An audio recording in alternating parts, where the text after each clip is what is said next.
আগামীকাল থেকে শুরু হচ্ছে বাংলাদেশ শ্রীলঙ্কা ওয়ানডে সিরিজ। বাংলাদেশ সময় বিকাল ৩টায় কলম্বোর প্রেমাদাসা স্টেডিয়ামে শুরু হবে প্রথম ওয়ানডে। র্যাঙ্কিংয়ে ১০ নম্বরে থাকা বাংলাদেশ গত ১০ ওয়ানডের ৮টিতেই হেরেছে, জিতেছে মাত্র ২টিতে। শ্রীলঙ্কাকে সিরিজ হারাতে পারলে বাংলাদেশের সামনে সুযোগ থাকবে ৯ নম্বরে উঠে আসার। এই সিরিজ দিয়েই বাংলাদেশের ওয়ানডে ক্রিকেট প্রবেশ করবে মেহেদী হাসান মিরাজ যুগে। নতুন অধিনায়ক মিরাজের হাত ধরে বাংলাদেশ ওয়ানডে ক্রিকেটে ব্যর্থতা ভুলে ঘুরে দাঁড়াতে পারবে কিনা তা দেখার বিষয়।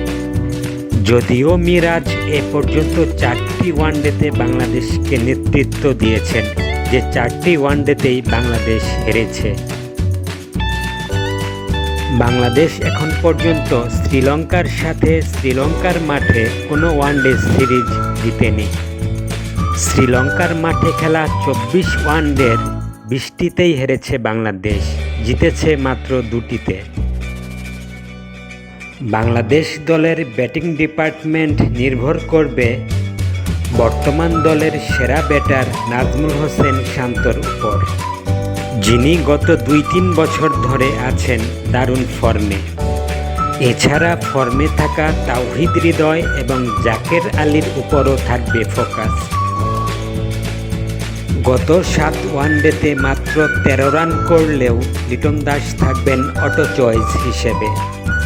যেহেতু মুশফিকুর রহিম এবং মাহমুদুল্লাহ রিয়াদের অবসরের পর বাংলাদেশের ব্যাটিং অর্ডার পড়েছে ব্যাটার সংকটে।